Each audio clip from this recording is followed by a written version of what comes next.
And so in that sense, create a demand for high-speed create services. a demand. Do you have any examples of countries or governments that have efficiently changed development in their own countries by demanding high-speed services?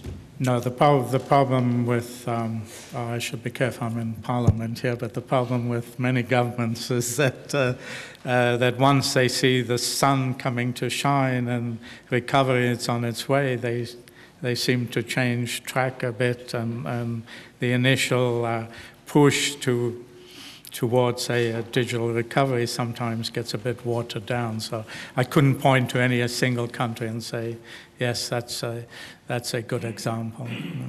You can't even point to Korea, who has invested quite a lot. Korea goes back, yes, but Korea goes back before the economic crisis, and they did invest a lot before that. And one reason they have very good networks is because the government built a government network which had allowed private sector to use at the beginning as a stepping stone for the private sector to build competitive networks. Okay. Mikkel Denker from Dansk Folkeparti. Please take the microphone close to you, because I've heard that it's difficult to hear. Okay. So, thanks. You talked about an interesting question, how to have a high-speed network in low-density areas, and who should pay for that investment.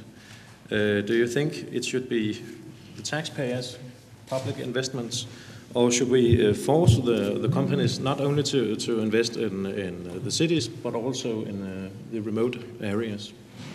Can you recommend a specific model? Well, if private sector doesn't go there, I think you need to put in public funds. But if you put in public funds in a way that that you use that network to get efficiencies in the services in that specific remote area, improve education, improve health, whatever, improve the delivery of government services, then you can pay for that network. Many governments have looked at what's called demand aggregation, because when you're in a remote area you have some local governments, police, health services, fire, for example, and normally they don't coordinate their demand. They each go off their own way, but if you try and coordinate demand, then you can get that extra demand to support the networks. But you certainly would need subsidies.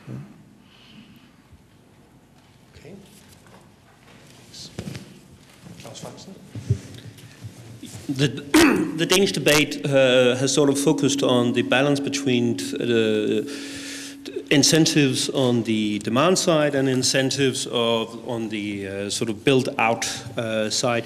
And you mentioned both kind of incentives in terms of reverse subsidies, reverse tenders for build-out, and you mentioned these demand aggregation things. How do you in general see public procurement playing a role?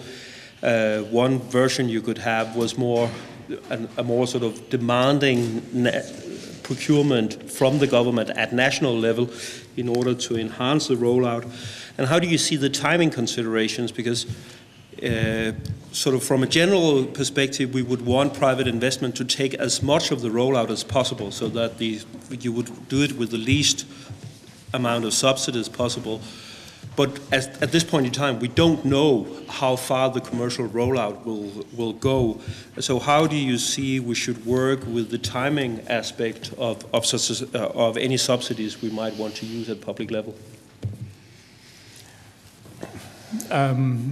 Yes, that's an excellent question, because one of the difficulties you have is that if you as a government announce a program of subsidies for areas where you think private sector will not go out, actually the private sector could stop investing, and they'll go out even less because they think they'll get subsidized if they stop it only in highly populated urban areas.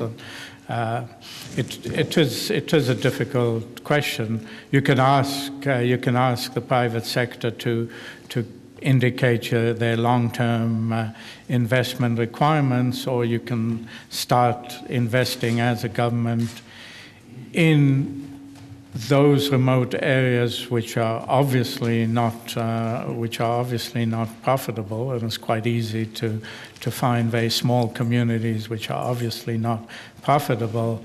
And as you move up the scale, it is probably likely that firms will try and move faster down into the least populated, because they would want to capture those as part of their market before they were captured by other companies which rely on subsidies.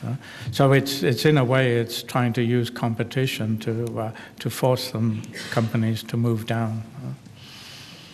We just time to one follow-up question if any one of you wants to put forward a question more. Yeah, Torsten. It says on the screen that any government investment in networks should foster competition. That makes good sense. But if you say that government should support building of the infrastructure, and then it should be open access, the driving force we've had in Denmark has been that we want less regulation, more real competition.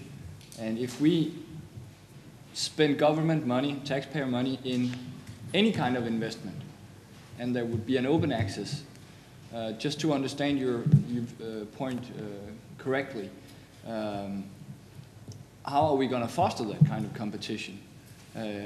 Should the government own the investment, or should we decide what the price for access should be? Because otherwise you still have just another monopoly. If it's an open network, you'll have competition between service providers.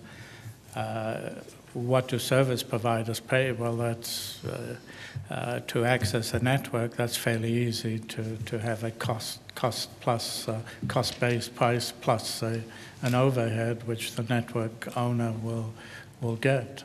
I don't see